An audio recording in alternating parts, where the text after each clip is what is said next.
All right, all right, all right. We just finished Ask Alex, number 69. Crazy.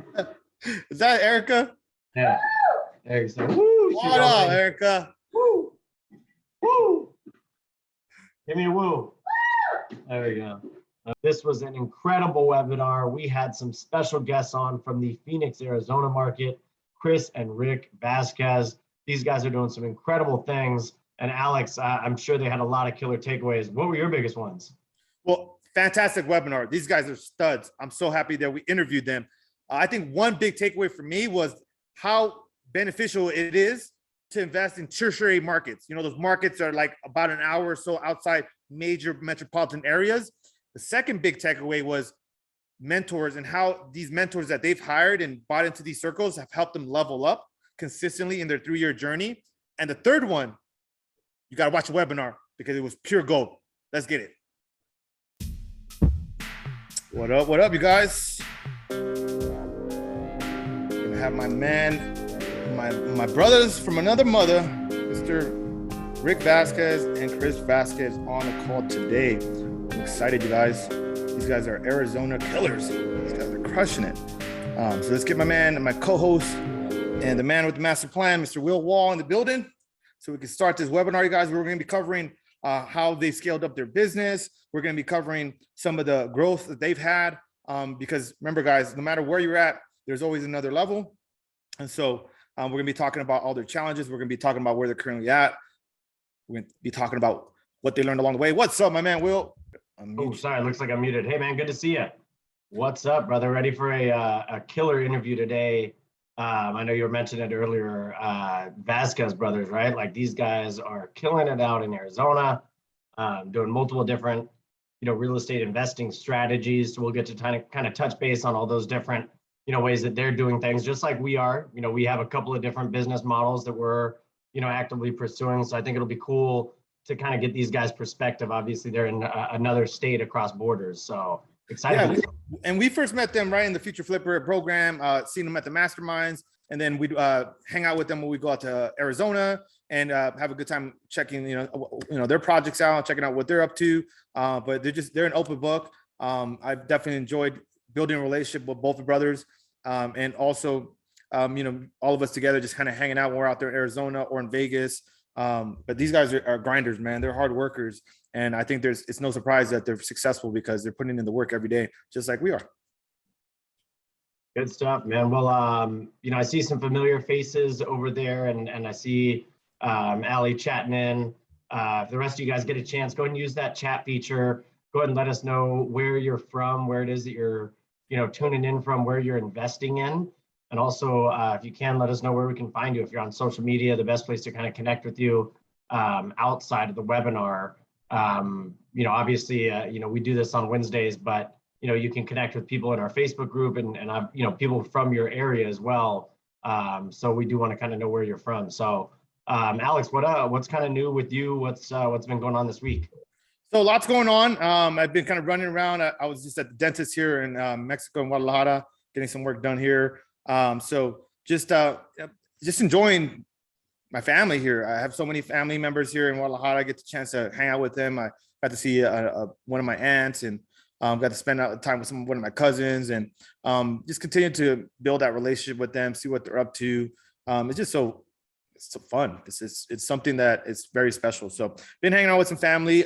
Really excited about our mastermind though that we have coming up for ourselves, for our deal makers. We're going to be having a mastermind here in Guadalajara, Mexico in May. So check out the details once we launch that. I think on Friday, we're going to be launching that. It's going to be fun. We're going to have some speakers. We're going to have some amazing sessions. I think it's going to be up to like 20 people that we're going to have out here. So it's our first mastermind that we're hosting. So it's going to be epic. We're going to give a lot of value. We're going to do fun stuff. So check that out. So you excited about that, Will? You're coming out to Mexico, right? Yeah, man, that's going to be super fun. I was waiting for you to finish on it because obviously, that's going to be super cool, right? Like, a good group, solid core of investors that are, all looking to get better, learn from other people. And that's what these masterminds really are, right? It's you're coming together. You do a lot of them, with the Maui Mastermind group. And obviously we're going out to this one with Ryan Pineda this weekend. It's like you're spending a couple of days going into core business functions or business systems and, really learning from other people that have already mastered those systems. And in the process, you're connecting with the other people in the group, maybe who haven't, that are also along the same speed bumps as you are. Maybe they just went over that speed bump and they're able to kind of directly help you get over it. So these are really cool, information sharing and gathering sessions. So I'm really excited to, be hosting this one down in Mexico. It should be a really fun time, man.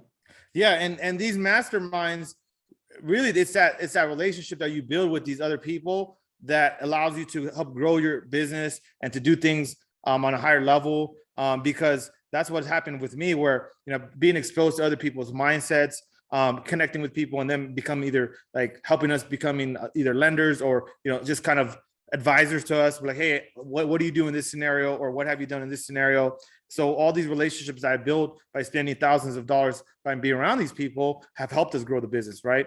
Has helped us to speed up that learning curve that inevitably every single real estate investor comes across. So I'm excited to be hosting our own. We're going to be giving a lot of value. We're going to be going through those kind of nuts and bolts. But really it comes down to what are you doing right now that's working for you and what's working for me, and how can we synergistically put that together? And over a couple of days, you build some really, really deep bonds with people. And therefore, like down the road, you can call people and lean on them for advice and or for other things. So I think that's the reason we're doing it, because people have been asking about it. Now we have a great location. And we're going to be in the town of tequila. We're going to be in the town of mariachi. We're going to be in a town of a lot of fun stuff. And it's going to be epic, dude. So keep an eye, you guys. There's going to be 20 people that come out to Mexico and enjoy the food, the culture, and a whole lot of fun and a lot of business and a lot of ideas to help us all grow. So that'd be it. I see what other update. You touched on the relationships, right? And that's kind of how we know these guys that we're bringing on today, right? Through a mastermind, right? So it's a relationship that we've leaned on. We've, reached out to the Vasquez brothers when we were, looking into our 18 unit for contractor recommendations, for feedback on the area. And so, the deep bonds that you can build at these masterminds, they go, beyond just the mastermind, right? Yeah. And then I remember spending time with Chris in the car when he was driving me around the first trip to Phoenix, and just understanding the market. It's hard for you to invest in places that you don't understand. So when you're able to get advice and or just counsel and just feedback from somebody about a certain market, and they're operating at a high level, I felt like he helped me get that master's degree in Arizona real estate investing, like in a quicker amount of time, because he's been doing a lot of deals for a while now. So that's the value that you can get by connecting with other, entrepreneurs, other investors. So that's big. Another thing I really wanted to announce is that we got our first deal from our new Antelope Valley acquisitions manager, Sergio. So shout out to him. He has been working with us now almost 2 months, and he's been putting in the work. And we love to see that, where people get their first deal, because there's no turning back. It gives you that proof of concept. It gives you that confidence to go on to the next deal. And it gives you so much. I still remember my first deal and the street it was on. I don't remember the address. I did for a while, but it's been a while now. It's been like 6 years. So, but I still remember it's on La Hara Street in Long Beach. And the lady's name was Patsy. I won't say her last name, but I remember the scenario. I remember everything. What about yourself? I know you remember. Yeah, I know mine like the back of my hand. It was 5726, Main Street, and it's I know everything about it. So it's that first deal holds a special place in your heart. And the first thing Sergio said is he was like, "I'm hooked." He was like, "I've felt it now." So really exciting, right? Yeah, hell yeah. No, I'm excited for him. And so on to the next deal. So he'll definitely be working, and now he has that momentum to go on to his next deal. Another update is we're getting closer and closer to closing on this 18 unit deal, multifamily deal in Phoenix. It's been making me pull my hair out. It's been stressing me out a bit. It's been keeping me up late at night, Will.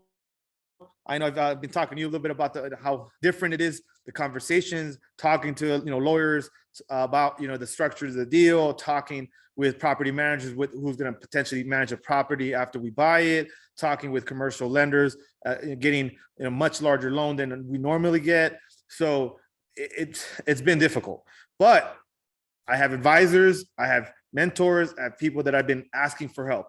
And that's one thing I want to say real quickly about that, is that the most successful people that I know are willing to ask for help. And they're humble enough to say, I don't know it all, and I'm going to ask for help, and I'm going to lean on people that have done it already before. So I've been leaning on a lot of people, so that way we can get this thing done. So it looks like we're positioned to close third week of April, and then I'll be spending some time in Phoenix to help that project get launched off. And I'm ready to talk to these Vasquez brothers about some deals, some AZ Monet. Yeah, let's do it. Before we do, Alex, if you can go ahead and make me host, and then in the meantime, guys, I did just drop the Facebook group. If you guys aren't members of the Facebook group, make sure you connect on the Facebook group. In there, you're going to find, the calculator that Alex and I use to review all of our deals. But, you'll also find the, 700 other people in here. And like Alex said, like sometimes the most important thing you can do is ask for help, right? And there's 700 other people in this, deal maker tribe, in this tribe of ours, that come out week in and week out, or tuning in on YouTube, and watching the shows that they miss. So if you need help with things, make sure you make a post on the Facebook group, because you're going to get a lot of eyes and a lot of ears on there that can help you out. So without further ado, let's go ahead and bring on our special guests. Let's do it. So we're going to go ahead and bring in the Vasquez brothers. And, Alex already gave them a pretty good introduction, but these are, a group of brothers that are out in, there they are. What's up, boys? What's up, bro? These are a couple guys that are out in the Phoenix market and just absolutely crushing it. So what's up, guys? How you doing? Good, dude. You guys are in Vegas, right? You guys are in Vegas, right? Yep. Yeah, man. We just touched down in Vegas. Will, Alex, thanks for having us, man. It was a pleasure working with you and your team, just getting all this set up. So we really appreciate you guys having us on today. Yeah, I'm excited. I'm excited to have you guys on. I think you guys have a lot of value to share. I think, working together, family, number one. Number two, you're in a competitive market. Number three, I mean, you guys are not, you don't give excuses, just getting it done. And you're also, I've seen how you guys are, evolving to that next level. And I feel like we have very kind of similar like values and or kind of systems and just I feel like we have like things that are a lot in common. And so we tend to hang out a lot when we are in the same places. So I really appreciate you guys. And I'm looking forward to hanging out with you guys tomorrow and or on Friday. Yeah, man. Absolutely. So guys, I know Alex kind of gave a brief introduction, but, I know nobody can tell it better than yourself. Do you guys mind just kind of giving a brief kind of, touch on where you guys kind of started off, when you started investing? And, like Alex said, obviously, we've now been able to personally see it, but kind of where you guys are at today in your guys' investing career. Yeah, man. So I think I got in the real estate game before Rape did, but our family, we had always noticed like our family was in real estate without necessarily being investors, but we noticed that my dad bought his first house when we were little kids, and then he sold it. And our next house was nicer than our first house. And then the next house after that was a little bit nicer than that one, right? And so we were, in our mind, we knew that like buying real estate equals some sort of payday that could probably change your life. And so we didn't know the science or the math or anything behind it, but we knew that was it. And so I got started in the game in 2019. I got my real estate license. Like everybody else, you think that in order to be a real estate investor, you have to be your license, and you gotta have your license. So I did that, and I started as a real estate agent, just helping people buy and sell houses. The whole time I had a W-2 job that I was working at, so I was doing it part-time. And just kind of started learning more about the game, learning more about wholesaling, learning. And then I did my first wholesale deal kind of by accident. I went to go check out the property as a listing, and it didn't really pan out. So I kind of pivoted them to a buyer, and then to a seller for me to buy it. And then we actually found a buyer. I made $12,000 on that deal, like on my own. And that's when I realized like, whoa, this wholesaling thing, this real estate investing thing is legit. And the payday was like in 2 weeks. And I told my brother all about it. And I was like, dude, this is something that needs to be like on our radar. Yeah, and I can actually still remember that because I think he made $10,000 and was like so hyped. Like we were balling that day. But yeah, essentially after that, I was actually just coming off of my logistics business. I had a logistics business that would bring like just different commodities from California to Phoenix. didn't really work out. So I was kind of looking for something new, which, right timing, he had just done that deal and he said, man, I think we could do this wholesaling stuff. He's like, I need your help because like, I'm working this job. So I'm like, I'm all ears, man, whatever, gets me paid, whatever it is, I just don't want a job, So we actually ended up pulling a list. I think it was pre-foreclosure list or something. Yeah. And he's all like, call him and text him. So I got my iPhone going. I would call and I texted for 6 months. And that's kind of the way I got in. I think it took 6 to 8 months till we got our first deal. We made $18,000. And I was hooked at that point. I'm like, this is it. This is what I need to be doing. And that was kind of actually my way in, was through his experience. Cool. And obviously, like wholesaling is one part of it, right? So, you guys both, get a peek into this other side of real estate, right? Not just the real estate, sales side, from your family, but now you guys are actually like starting to see some of the numbers, add up, right? And, Alex and I would talk about it, right? A wholesaling is a quick check. Flipping is a quick, usually a little bit bigger check. And, that buy and hold is kind of the forever check. So, you guys see these first couple big checks. What was it that then led you guys to kind of evolve to the next level of your real estate investing game? So I think a big part of it was that once we did the first one, we didn't like sit back and just say, let's spend this money and just have good times. Like every time we made money, we put it back into ourselves and back into the business. Like not necessarily knowing what we were doing, but we know that we wanted to keep doing this. And so we're like, we found mentorship, of course. So our actual first mentorship was, shout out to Steve Trang, Max Jimenez. But once we got into the wholesaling game, we knew that we needed to go learn from guys that were doing wholesaling at a high level. And the first person that we signed up for was Steve Trang, Max Jimenez. We went to their 2-day seminar in Phoenix, so it was close for us. And they pretty much opened up their playbook to what they're doing. And then they opened up their sales playbook to how they're talking to sellers. So they gave us the game plan on all of it. And those 2 days seminar really opened our eyes to say, hey, if we put these systems into place and we're consistently talking to sellers, we're going to be able to keep generating these leads. And if we focus on our sales ability, on our ability to close people, on our ability to negotiate, even with a small marketing budget that we had, at that time, we didn't have a huge marketing budget. It was very small. Like we can, whatever opportunities that we have, we can be better than everybody else at closing them, even if they're generating more leads. And I'll let Rick talk a little bit about his focus on the direct to seller side and kind of how he sharpened that up. Yeah, so that's actually my focus. And going off what he said, before we even took on that mentorship, I think we're just kind of getting lucky on some of the deals, right place, right time, because we didn't have a process. But after doing the real estate disruptors training with Steve Trang, we had an actual process, how many calls we needed to make, when we have a warm lead, how do you approach it? When, who's a prospect, who's just a tire kicker. So that actually allowed us to scale, which even now, we're still kind of growing, but through that process, we're able to, kind of increase our sales at that time, just through going through that mentorship. Yeah, I think more than anything, it gave us a framework like, oh, this is the path. This is how it's supposed to go. This is what you're supposed to do every day. And before we were just kind of like all over the place. And so that gave us a little bit more of a path and we became successful at wholesaling. And then I think, the progression is you start looking at what we started doing is like, oh, we're selling these wholesale deals and that's great. We're making 10, 15, 20, whatever we're making, right? We're making about 20K a deal. But then we started like keeping tabs on what that house would sell for. And we were like, whoa, there's a whole nother upside that we are leaving on the table. We're getting it super deep and we're giving it up to someone that's going to go make 60, 70 on the upside. And so, once we looked at that, we said, okay, now we need to learn how to flip these houses ourselves so we can make, 80 to 100,000 on these deals that we're sourcing ourselves, right? Like, let's make the most of these leads. And that led us to signing up for Future Flipper, where we met all of you guys, Ryan and the entire team. And that's also really helped us in our business grow because, now we were generating these leads that we were selling. I would say, I mean, for us, it was like, I would say we'd be pretty fair with the pricing. Yep. You know, sometimes maybe we might have left a little money on the table. We left a lot of money on the table, Yeah. actually, sometimes.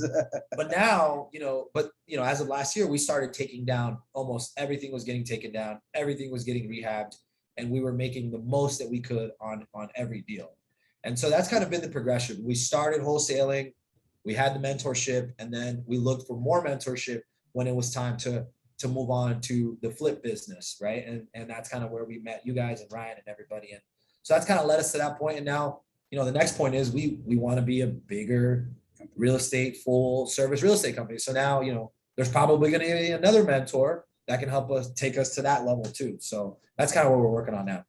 I'm kind of curious in a couple of things here, guys. Is I love how like you kind of fell into the business, but then you continue to be like very observant. Sounds like, right? You observe like, hey, first of all, this wholesaling thing looks like there's something we should look into. Then you found your deal. After that, you went and signed up for the mentorship.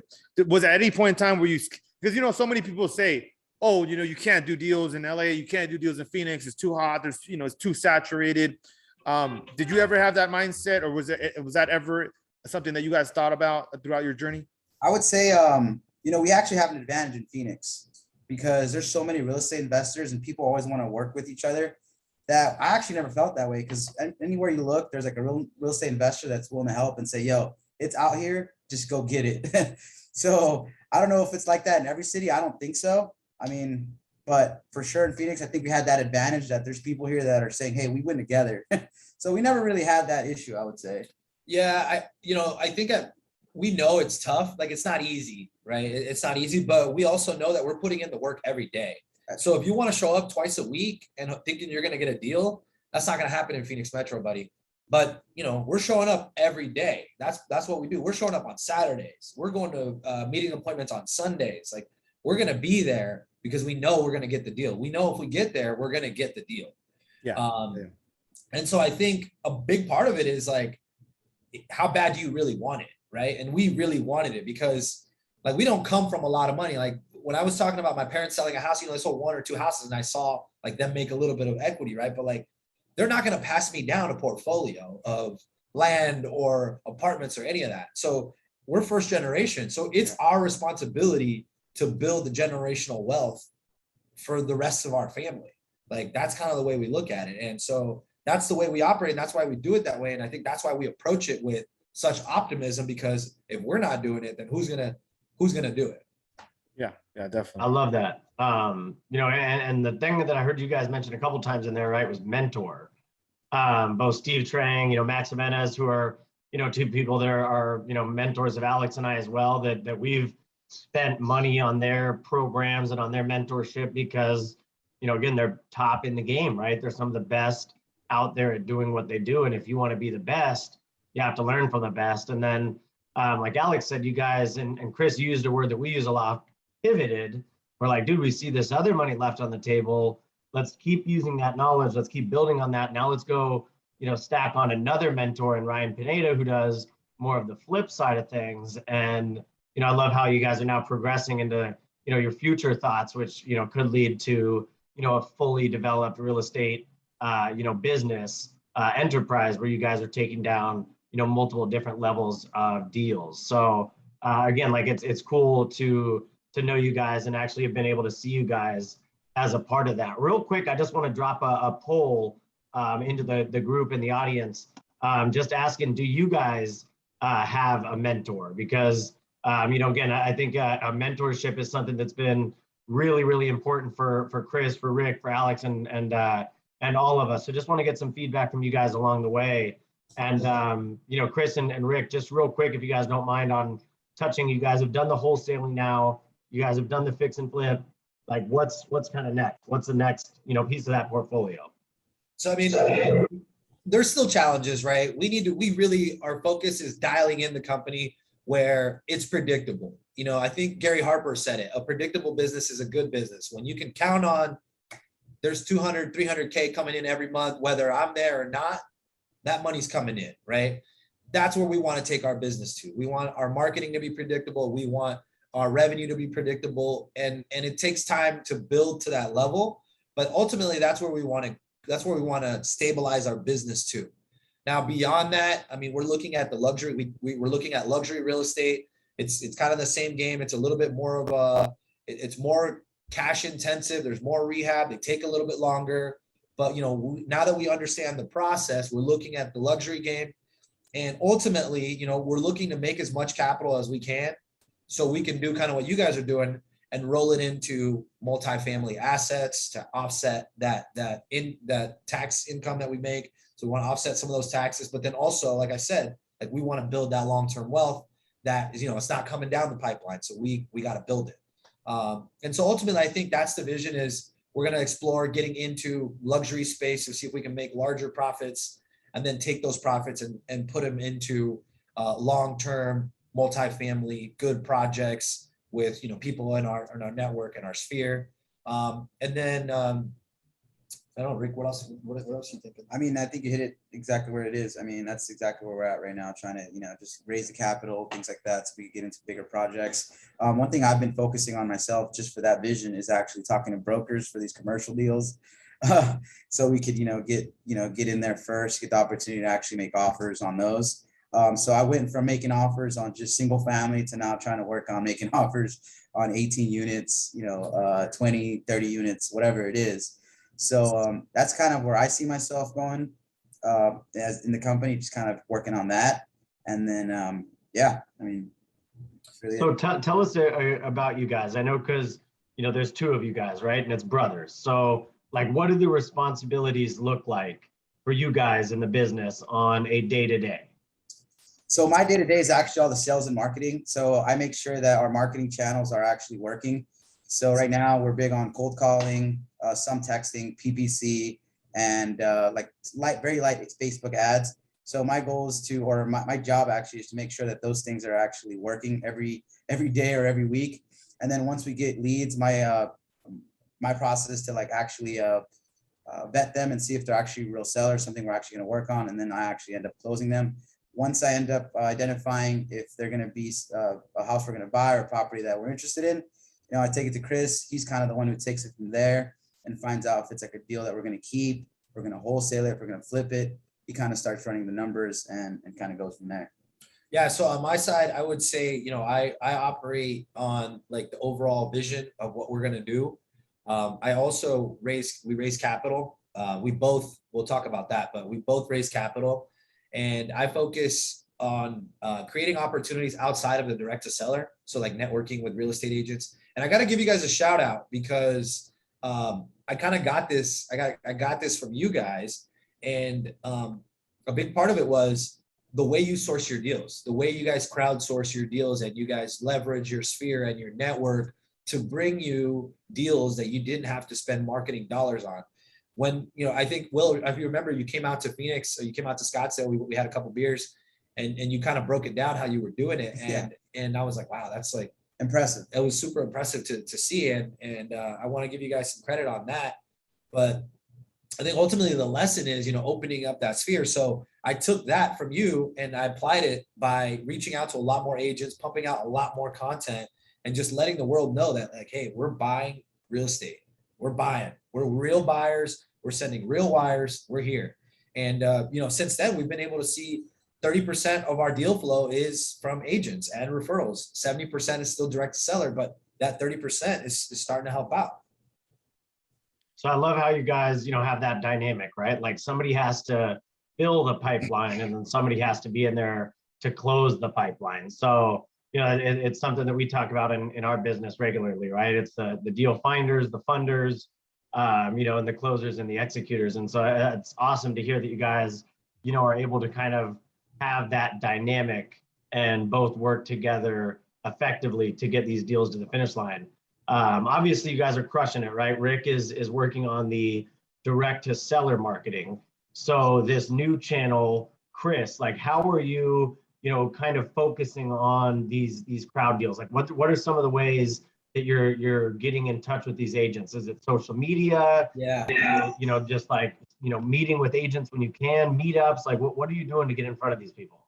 I would say the biggest thing for me is working with agents. I was an agent. I know how they think. They have commission. All they think about is commission. You know what I mean? So I know that that moves the needle for a lot of agents. And also, you know, I understand that they want an easy transaction. You know, they want someone that will get it done, right? And they're okay talking to their sellers and saying, hey, like, I'm confident. I've had situations, Will, recently where I've gone up against higher offers, but because the agent knew me and I've closed deals with them, the seller asked the agent, like, do you know this other person? And they said, no, I don't know them. I don't know if they're going to cancel on us. But I can tell you what, I did a deal with Chris and he closed in 8 days and he didn't cancel. And everybody got paid. And my last seller moved on, happy life after that. And that, you know, we were about 25K off on that offer, but we got it accepted because we do what we say we're going to do. So a big part of it is leveraging the social media. You know, I work the MLS. I'm building the MLS funnel. So we're bringing on agents now that are going to make offers for us on the MLS. I'm teaching them everything I know about building rapport with agents. And, you know, now we're going to multiply that across Phoenix Metro, some of Tucson, just pretty much all of Arizona. We'll be making offers on things. And that's kind of what I want that to look like. That way that agent team can get paid off the commissions and we can get paid off either wholesales or keeping those fix and flips or buy and holds, whatever we end up doing with the property. But it's just another channel that they all work, but you got to build the process and you got to be able to show somebody and you got to build a team around it. And so I think we understand how to build out the direct to seller team and we're growing that. But this other team is something that's kind of a newer thing. So I'm still kind of heavily involved in it. Awesome. So great stuff. I mean, obviously as a team dynamic and you guys working as brothers and being on a team, that's big, right? So, but how do you guys go about developing your, team building? Like you guys are talking about growing this team. How are you guys able to do that and grow your leadership as you do that? Because like Alex mentioned earlier in our update, we're really excited. Our new acquisitions guy up in the Antelope Valley just took down, his first deal. And that obviously brings a lot of excitement for us, because it's, we're leaders creating other leaders is something that Alex, likes to say. And so how are you guys kind of growing your leadership, growing your team? Yeah, that's a great question, man. And that's probably one of our biggest things that we need to work on. That's definitely something that we have acknowledged and saying, hey, because a lot of it is, I think it goes back to us we ran so lean when it was just two of us doing everything, and we ran so lean, we were able to accomplish things that I didn't think we would be able to do. We were able to do. But when it's time to go to that next level, you're not going to be able to do it with just two people, right? And so for us, we are looking to develop ourselves. We're looking to figure out some of the best practices, and part of that is, I asked last time Alex was in town, I asked him, like, tell me about how you're leading your team, because I love how big your team is and I love how involved and engaged everyone is. When I have a chance, I talk to Ryan, right? We pick his brain about leadership all the time. He's got the 10 commandments of leadership. I'm taking leadership very, very personally, because I know ultimately, like, I have to try to guide this ship and I have to make sure that Rick is also stepping up as a leader, because Rick is currently recruiting acquisitions people and he wants to make sure that they step in and they're set up for success, right? Yeah, and actually one of the things I'm doing recently is just giving people more trust. We got a new project manager. I really just trust in this guy. I know his experience, but I don't know, what he could do or whatnot. But overall, he's kind of working out. Same thing with our lead manager. I'm giving him trust, like based off of the skills that I've seen him have, and say, hey, man, this is what I need you to do. Go ahead and do it. And, just kind of taking the consequences, because as a leader, you got to make the decision. And you don't know what's gonna happen or how it's gonna pan out. But yeah, just really giving people trust that they could do what you want them to do. And recently, it's kind of just been working out. And I realize as a leader, that's kind of what you got to do. Yeah, let me say something about that, guys, because people begun to kind of, they've begun to ask me about it. I was on a call with one of my friends from Hawaii that's starting to grow his company. Somebody else reached out to me from Florida recently. So people do see the growth of the team that we have, and they're asking, like, how are you doing this? Like, what does your team look like? And they're curious about that, because I think inevitably when you're an entrepreneur, you're like, yeah, I want to go do this. I want to start a business, or I want to get, I want to do investing. I want to do it, but you can't be successful at a high level by yourself. You need other people doing things that you're not good at. And so I think I recognize that because of the failures that I've had in the past, right? Where I'm like, oh, you know what? Why did I fail? It was because I was trying to do everything myself, and I'm not good at a lot of things. So I think it takes that humbleness of saying, hey, you know what? I am not good at this area. How can I find, technology or team members that can help fill this gap in my business? And then, just being able to, attract the right people that are a good fit for what you're working on. But I think one of the things, a couple of things I talked to him about was like, look, first of all, I was a good follower for a long time, right? I worked for other investors, and they had their faults. They weren't perfect, right? They had great businesses, but they also had their flaws. And I just took away what I liked about what they were working on, what I liked about their leadership, what I found to be very productive in their business. And then I began to kind of do it on my own way.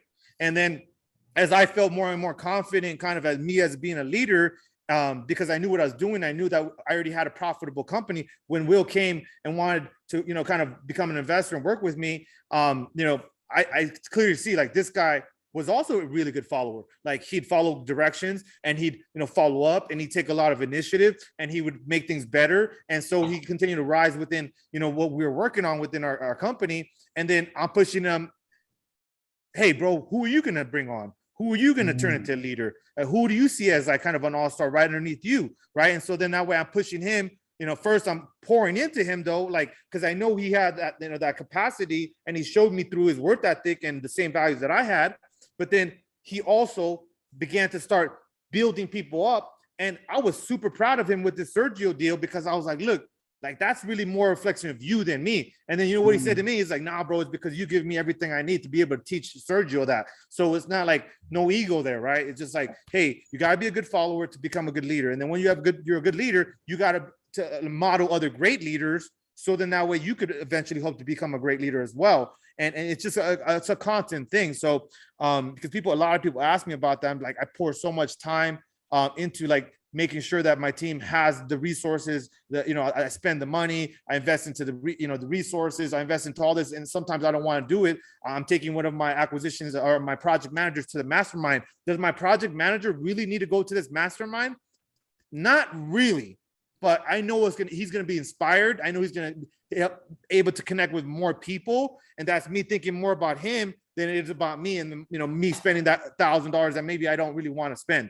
So I think that you have to be generous, not only with your time, but with your resources and, your energy into your people. Just make sure they're the right people, because then otherwise you're going to be frustrated and be like, oh, I don't want to train my competition. I don't want to, I don't want to pour into somebody, because then you're thinking about yourself. So I don't want to go on forever, but it's something I'm very passionate about, because it's very rewarding to be able to help people grow. But you won't see that unless you grow yourself, and to be able to give that value to somebody so they can grow and to become also a leader within your company, your organization, Yeah, 100%, man. And I really admire the way you guys got it going. And that's kind of what we're looking to build out, is like, we know what we're doing, and it's kind of exactly what you said. Like, we want to pour into the right people, because we know that if our knowledge gets passed down to someone else, it could not only 5x our life, but it could 5x, 10x their lives. You know what I mean?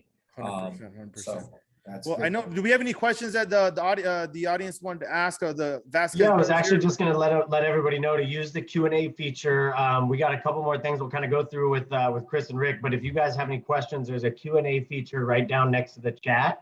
So if you guys want to kind of Q&A, we'll fire off some Q&A here as we get a little closer to the last 10 minutes. If you don't have a question, I had a question for you guys, because I know we talked about this in person, but one of the things I liked about your guys' business model is, Chris, you had said when we were in the car, you're like, yeah, man, I'm investing also in these outlying areas, because, the core Phoenix market is pretty competitive. We still do deals there, but I have also invested in, I think it was Casa Grande and some of these other kind of outlying areas, because you grew up in the new areas, kind of like I feel like we've been doing. It's not as sexy, right, of maybe investing in doing a luxury flip in Scottsdale that you're currently doing now. We'll talk about that, but it's profitable, right? And so what do you have to say about like your business strategy and how you've been able to kind of do that and invest in areas that maybe other investors don't want to go to? Yeah, man. So I think one of the things that we identified pretty quickly was that real estate investors are a little bit lazy, so that drive kills a lot of deals, so we identified a market, which is actually where we grew up. We went to high school and we grew up. My parents and my family still live there. It's just about an hour south, and they're called tertiary cities. So they're not, primary markets like Phoenix, LA, San Francisco, they're tertiary markets. They're within an hour to an hour and a half from a really big city. And it's happening all over the United States right now, because what's happening is in the major cities, the incomes are not keeping up with the appreciation of the houses. So people cannot afford to live in a metro city anymore. People that are making, below $70,000, $80,000, they're not going to be able to afford a 600, 500,000 in California. I know you guys are 800, probably pushing $1 million on some regular homes. People aren't going to afford that. So where do they go? They go to the next best place where it's just as close, an hour, hour and a half away. They can drive, they can commute to work if they need to. And that's why we identified as the market that we grew up in as an area that fits all of that. So we started marketing in that area, and we found that a lot of investors weren't necessarily marketing over there because they don't want to make the drive. They don't want to flip a house an hour and 15 minutes away from their home. So, once we figured that out, we really doubled down, and we were able to build a name for ourselves even in that market. So because we are doing so much volume in that area, that also creates agents that bring us more deals in that area. Cool thing about it too is that we're able to get them at their lower price points. So it's lower leverage, lower interest rates. However, and we can also negotiate them at lower prices, because if it's more of a rural area, people don't value their own property as much. So we're able to, strike really hot deals. We can pick stuff up at 50 cents on the dollar, put 10% in renovations and make, 20 to 30% of profit off that property that nobody else wanted to come do, but we will. Yeah, in those areas, we actually identified our niche for a bit, which was mobile homes that sit on acres. Yeah. If it wasn't for us going back there, we would have never known about mobile homes, and they were really profitable for us, got us going, to levels we didn't even think we could get to, just because the spreads were so big. And nobody was going after for them. And let me ask you, how many people were like, why are you buying mobile homes? How many people say that to you? A bunch. And check this out. This is the advantage with them, because I remember people going to Zillow, and most of the time sellers will go to Zillow to see, right? And the Zillow price on them is just crazy low. So I'm like, hey, Zillow says this, I'm way below that, right? You know what I mean? And they'd be like, okay. So that's actually how we took advantage of that there, and it kind of really, grew our niche with mobile homes. Yeah, we were so deep into the mobile homes, the manufactured home thing. I did a presentation at the first mastermind. I called it "Don't Sleep on Mobile Homes," and I kind of just broke it down. And then I even got the nickname. Our sister, she's an insurance agent. She does all of our policies. And she nicknamed us the Trailer Park Boys because we were just buying so many mobiles. But man, I think the last mobile that we sold in was it February? Dude, we made 65,000. Yeah. We bought it for 125 and we put 25 into it. And we sold it for 265. Dude, we made 65,000. It's and it was quick, and people love them. So, when we talk about affordable housing, that's affordable housing, and a lot of people are getting priced out. So we're going to where the people can buy, and those are the things that people can afford. Yeah, love it, guys. Love it. See, like I said, it's not sexy, but it's so often in real estate investing, it's not about what's cool. It's about what's profitable. We're not looking for the coolest house or the coolest project. We're looking for and finding the opportunity too, being able to find the opportunity, identifying it. You keep seeing you guys say that, identifying, you guys, I think it's that common theme. It's the strength of you guys. You guys are being observant about what's working or what could potentially be a good opportunity, and then striking on that rather than kind of following the masses or following what everybody else is doing. Yep. Yeah. That's very valuable. Sure. Awesome, guys. Any other questions from the audience? I love this, guys, man. You guys are super smart. Appreciate you guys being on here on the webinar and blessing us with this game, because you just put in such good words. That was the same thing too with me, where we looked at it and we're like, man, dude, we made so much more on these properties or in these other areas, but real estate investors are lazy, dude. I used to get a lot of deals from the MLS because I would go to a lot of open houses on the weekend. I just did a training on that with my team because they haven't been making as many offers on MLS. And I know it's because they're thinking we're better off going with these low purchase prices, or we can't get deals on MLS. Mm-hmm. And so we went in an hour and a half training the other night, and they were kind of blown away of all these little nuances that I would use. And I'll give you guys this little tip right here. When you go to an open house, you got to take a clipboard, okay? Okay, because a clipboard, for some reason, I don't know, it makes you look like you're more official, like you're some inspector or some Wow, I love it, investor or something like that. And I got that from somebody else. That's Where awesome. this guy, he's like, you just take a clipboard around. Like, what are you talking about? And I kid you not, my first deal from an MLS, the guy was like, I don't know. I asked him, like, why did you give me the deal? He's like, you just look really like you know what you're doing. You were taking a lot of pictures. You were looking at the property. You had a clipboard. That's awesome. I love it. A $5 thing that could make that impression, on somebody that's potentially going to review your offer, bro. It's just those little things that you never see unless you're in the field. The lesson there, I think, is like people want to work with people that look like they know what they're doing. Yeah. And I didn't know what I was doing. That's It's all about the look. It's all about the look. But I looked like I knew what I was doing. That clipboard had a blank piece of paper. It just had a couple of notes on it. It was just like, oh my God, it's so funny. Good cool, stuff. guys. Well, So we do have like some this- questions coming in, and guys, use the Q&A on the features here if you guys have any questions. First one's just coming in from Marlene. She's just asking where you guys would recommend looking for or doing some flips in Arizona, parts of Scottsdale or any places in particular, right? And I know we just kind of touched on it. So, I mean, you guys are really looking like all over Arizona, even outside of Phoenix Metro. Like if it makes dollars, it makes sense, right? Yeah, so like our primary focus is 2 counties. We focus on Maricopa County and Pinal County. That's about as far as our contractor connections will go. Also Las Vegas too. Also, we're doing deals in Vegas because Vegas is very similar as far as like construction type of homes, and they're all built around the same time and very easy to comp. So we're doing Pinal County, Maricopa County, and then Clark County, Henderson County here in Las Vegas as well.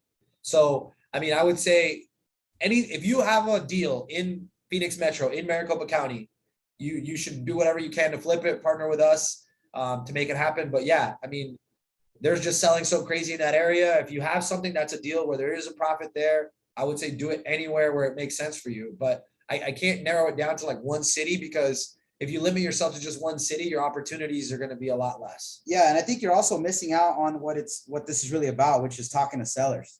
So it doesn't even matter where it is in Arizona. Just get used to like talking to people and getting them to want to sell you their house. Even if it's in an area that you don't know of, just doing it, I think really helps getting those reps. Yeah, 100%. That's cool, guys. Well, I know we had talked about this a little bit earlier today when we were kind of prepping a little bit for the webinar. And what I admire a lot about you guys is I noticed I've seen your evolution, and so what can you say about the challenges that you face, and like how, what your challenges were when you're beginning to now, where, kind of along the way, what the challenges have been for you? Because I think there's some lessons there for the audience of like, hey, how there's always something else. But what can you say about that? Yeah, I would say when we first got started, we didn't know what we were doing. So the challenge is like, we're just watching YouTube University. I watch a video and I share it with him. I'm like, watch this, and so we didn't know what we were doing. And so even though I was an agent, I didn't know exactly how to comp. I didn't know how appraisers looked at stuff. I didn't know any of that stuff, right? And so it's like at first it's like not having the knowledge. And then as you start having the knowledge, then it's like, now we need to apply this even more. Like, how much do we apply the knowledge that we have even more? So are we doing enough volume of what we know we need to be doing? And into, the fix and flip game, it's a whole nother, construction management. There's a whole nother piece that's another challenge. And I think what we did is we didn't just jump right into like fixing and flipping a house. We gradually kind of worked our way up. Our first flip was a wholesale where, we just need to clean it out. We painted a couple things, we took it down. We had title in our name, but we didn't gut the whole thing. We didn't have to add square footage. We didn't need to do any of that. It was very straightforward, very easy. And I was like, that gave us confidence. Like, okay, we've done our first flip. Now we can maybe do another one. And so I would say the different levels you go to, there's going to be more challenges. Like the challenges that we're having now is we're growing. So we need to build the team. And so that's a challenge for us, because for the most part, we've been able to work with our VAs only and just us two making everything happen. Right. And now we have our project managers. Now we have our lead managers. We have an admin. Now we have a bunch of different aspects that we have to be able to lead. And so for us, it's like, okay, changing our mindset to just being like hustlers and making stuff happen fast to how is this going to impact the team? How can we build a business? So it's really making that mind frame switch from a hustler that's making things happen to I want to be a business owner that can delegate and grow and lead a successful team. So it's a whole nother challenge. Yeah, and with going off of that, really, I think the one of the challenges we do have is making our marketing predictable. So we know how many deals are going to come in because there's always some type of a bog down. So I think that's one of the growing pains we really have is just creating the predictability. Recently we've just begun deals from realtors and stuff, but on our direct to seller stuff, it's been a little bit difficult actually creating that predictability where we know we're getting 100 good leads and then we're getting 10 like contracts from that. So I think scaling now, that's been kind of a little bit of a setback for us for sure. Awesome. Well, good stuff. I know there's one other question just coming in about the mobile homes. I wanted to touch on that because I think it's something that Alex and I, we've done a couple mobile homes as well. But what are your guys' thoughts on doing a mobile home just because of the low cost of entry? Like, is that something that you would look to if you're doing maybe your first investment deal or your first flip? Yeah. So with us, the little bit of the difference is that I know some people do what are called park models. So the ones that are in the park, we tend to stay away from those because they're a little bit more difficult to finance if they're like single wides. But what we really like is mobile homes on owned land because we found that the person that's going to live in a mobile home or manufactured home is what the politically correct term that we like to use is manufactured home. We find that those people, they have dogs, they have horses, they have ATVs, they like being out there on their own, right? And so personally, we stay away from the park models because it's very cash intensive. It's hard to get financing on them. But yeah, I mean, I would focus, if you're looking at it, I would say I would try to focus at getting a double wide, 1980 or newer on a good piece of land. Because if you're getting that at a good discount, there's going to be buyers lining up all over the place, and they're pretty easy to rehab. You're not changing the floor plan. It's all finishes. So that part of it is pretty cool too. Yeah, and to add to that, I mean, a regular house is always good because you kind of know what to expect. With mobile homes, it's a little bit different. So make sure you do your due diligence because a lot of these properties are much different than a regular single family house. For example, a lot of them sit on septic tanks. Some of them aren't connected to city water. So I think it is a good idea to get into the flipping a mobile home first, but just make sure you do that due diligence so you're making the right offer on that. Love that, and some of them can't even be financed after they've been moved, Also, right? yeah, So yeah. Definitely know the nuances, the differences, in those different investment strategies. So what we'll do now is we'll go ahead and welcome on the guests just so they can kind of join us here. Hang out with us as we ended. And Alex, do you have any final kind of questions or thoughts? No, I think they provided a lot of value from their experience. I mean, keep in mind, guys, they've been working on real estate investing for like about 3 years now. Is that safe to say, guys? Right? 3 years, yeah. And they've grown. And part of the reason they've really grown exponentially is because obviously they're putting in the work, but they've been very humble to like reach out, get mentors, pay for programs, and then implement all that. So I respect Chris and Rick a lot for that because I think I did that as well, but maybe not as early on as they did. I took the other route of working for people, but we all have that, we all have our path. And I think it's just make sure that you're paying attention to the numbers. You're not just falling in love with the deals just because they're cool, but more so like what makes the most sense. And then not letting a competitive market kind of deter you because like they found a lot of success in a very, very challenging market. And all they simply had to do is maybe put in a little bit more work, a little bit more driving, a little bit farther out than the core city. And then I don't know, just tons of lessons there. So super excited to hang out with you guys this next couple of days, catch up a little bit more detail. I see a lot of familiar faces on the webinar here. Thank you guys for coming on. But if you guys have any final comments or questions for Chris and Rick, these guys are open book and they're fun guys to hang out with too. And getting after it, man. I also want to comment on that. Rick knows how to dance really well, man. That guy out there cutting up the dance floor, man. Yeah. I see you. I want to add though to buying in, Alex, because it's really important to do that very sooner than later. Because when you buy in, I actually heard it from Grant Cardone. He said, "Pay to get in, no matter what it is. Pay to get in." And we did that just kind of not knowing, and it just paid off immensely. So, I mean, I think it's more important to just make money to buy into these circles, because we meet guys like you. I mean, I know you've helped us, immensely. I mean, even finding some private lenders. Will, I was able to call Will on a deal that came in from California. Like, just different things like that. But when you buy in, you're just able to do because you're in that inner circle. So buying in is very important, 100%. Yeah, awesome. Good stuff. Well, guys in the audience, anybody tuning in? Well, as always, it's always a pleasure, even being able to, be in the same Zoom meeting with Alex. I've been following him for about a year now, and I've definitely been able to connect with other individuals. Even on today's meeting, I have a few appointments already set up, which is, and pretty much what I'm gathering is, the intentionality when it comes to growing your real estate business. And that's pretty much where I'm at. I would say with confidence that in the last 6 months, I've been very intentional, with relationship building, because as you've mentioned today, relationships are pretty much what are key to, growing your business and connecting with those who are performing at a higher level that you want to get to. So thank you for hosting this as always, and I'll catch everybody in the next one. Thank you, Giselle. Appreciate the kind words and the follow and Definitely. Tuning in. What's up, Raina? What's up, Dominic? Kevin, I'll see you in LA soon, brother. What's up, Mikey? One of our Rockstar team members is in the building. Dude, I see Chad's in there. What's up, Chad? You look. I said last time at the Mastermind, are you going to be going to Vegas? Are you there? No? Yeah, no, I'm not going this time. I'm in the process of moving back to Vegas. So I don't know if you guys saw the little plug. If you guys need me to walk a property in Hendo, I can do that for you guys. But Yeah, what's up? Hey, what's up, Ricky? What's up, Chris? How's it going?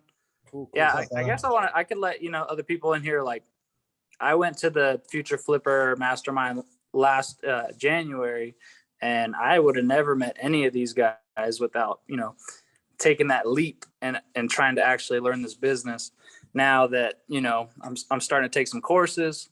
These guys have been way helpful, and they're just like, if you need help trying to run a deal, like bring them to me and show me, and I'm really appreciative of that. So yeah, you got it, Chad. Good stuff. Heck yeah, all day.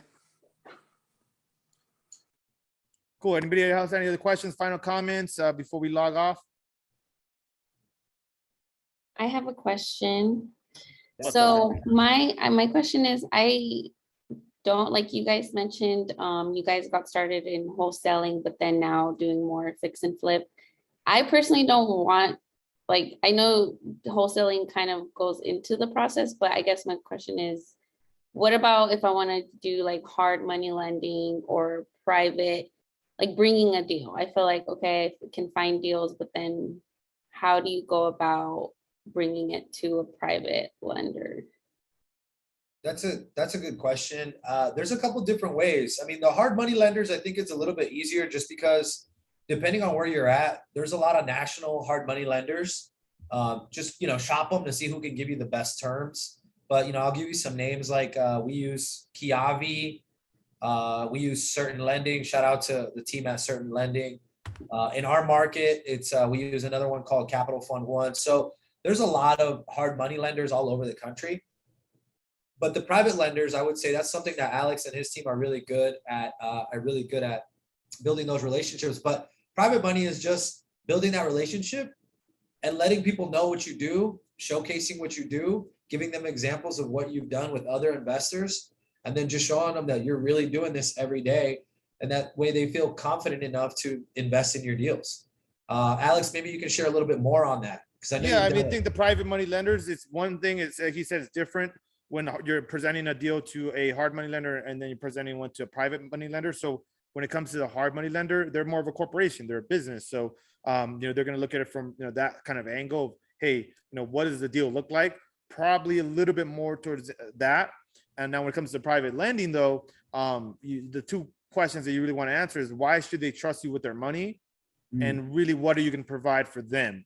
And if you're able to kind of answer that question in the way you present the opportunity to them, I think they're more likely to back you up on that, especially if you're newer, because people save money and then they don't want to risk that money on somebody that doesn't know what they're doing. So how can you build that confidence in them? And part of that has to do with either experience or, hey, if you had the right deal and you said, hey, I already had my one of my mentors or somebody that I respect that's doing real estate and investing like Will or me, and then we vetted the deal for you before you presented it, that would be maybe a good idea, right? Where that way it's like, hey, I had somebody else put eyes on it that knows what they're doing. They said it's a good deal. And, but, you obviously they have to look at it for themselves. But I was for me, I waited a long time to start trying to get private money because I just felt that like I wanted to make sure that I wasn't going to lose my own money and I knew what I was doing before I started trying to borrow a lot of money from people that, that are just, regular people that just have some money saved.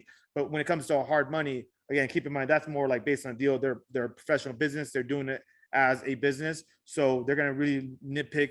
And before you send it to the private money lender, you could send it to the hard money lender. And if they don't want to fund the deal or they don't think it's a good deal, I wouldn't even send it to the private money lender. Right? Because you're like, this professional company that does this for a living won't even fund the deal, then it's probably not, the numbers are not good enough. Why would I present it to somebody that, that really trusts me, that I know for a long time, or that, I was referred to within my private network? For the hard money lenders, so I think I guess since I'm just getting started, like starting off that and then building your like experience portfolio and then presenting it, it'll be easier to find and build like private lenders. But I guess, do they analyze the deal, or also, or like you said, they're look over. I mean, like most of our lenders know the market enough that if they, see that there's meat on the bone, they're going to be like, hey, you know what?